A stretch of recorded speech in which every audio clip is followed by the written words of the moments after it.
Hi everyone, so it's been quite a long time, and the reason it's been a long time is because I've completely changed my PC yet again.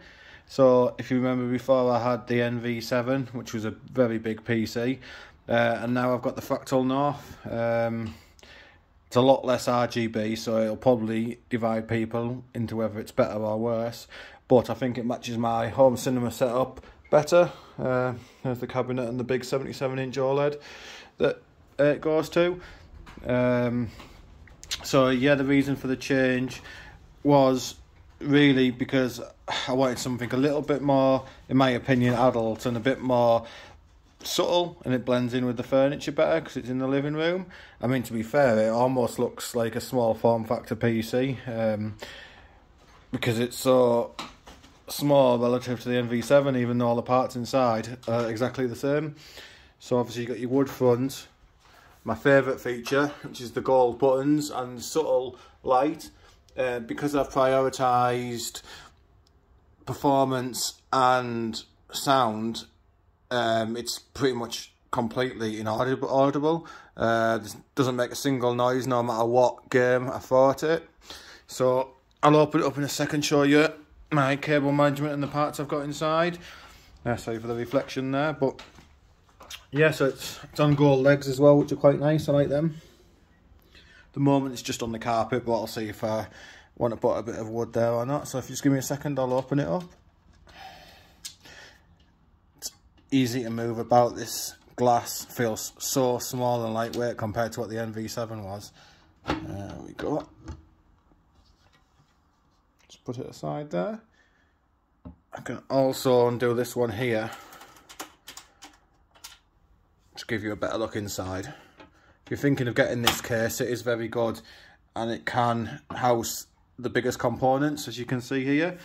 So that's the PC. So what I've got inside now is a 4090 Tough.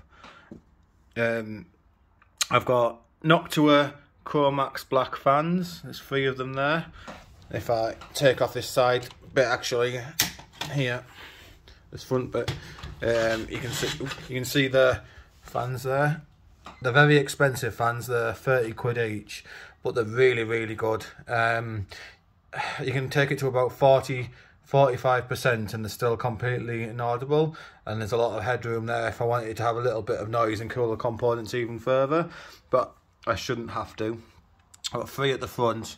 Goes through the CPU, which is a Noctua U12A, I believe, with a cover on the front.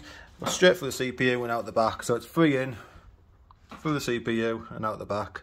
I might put one on this top bit here in the corner if I want a bit of extra performance, but at the moment I'm kind of happy with 3 fans in, 1 fan out, just to keep that positive pressure.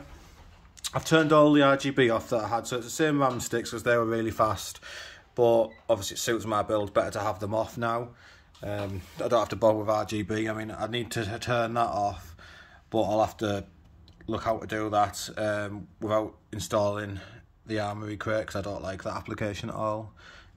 Puts files everywhere on your PC and it can slow it down somewhat, so in my opinion, so yeah, I'm not having that. So got my Vertex PSU on the bottom. Shame that there's no room for fans down here anymore, but like I said, this is pretty good enough. I mean, look at that space there. There's literally 1 centimetre gap. I believe it's almost the same length as the ROG Strix. The ROG Strix you can fit in there, just so maybe it comes out half a centimetre longer. I'm not quite sure. But yeah, the 4090 Tough is really nice. Metal backplate. It looks a lot better to me in person than it did on the photos. It's very rigid. The heatsink fins are thicker than the MSI ones. I've noticed that, and they're all perfectly spaced. The MSI ones, you tend to get a few that are bent because they're so thin. It's got a totally open top, so presumably the heat goes through the heat pipes up the top, then it goes through the CPU, which isn't ideal, but it gets the heat out quite quickly. And yeah, that's it from that side. Not too much more to say. The MSI motherboard there, turn that RGB off, but that does light up. So yeah, it's really small form factor. I'll show you the other side, my cable management skills. Give me a second there.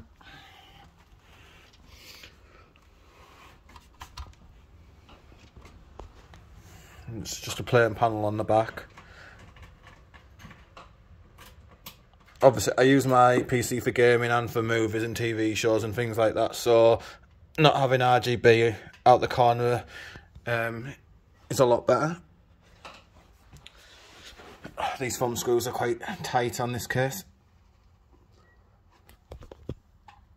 Let's look. Oh, there we go. All that working out in the gym is paying off. There we go. And I've got my, and that's the back of the case for anyone thinking about getting this. So yeah, it's quite good actually.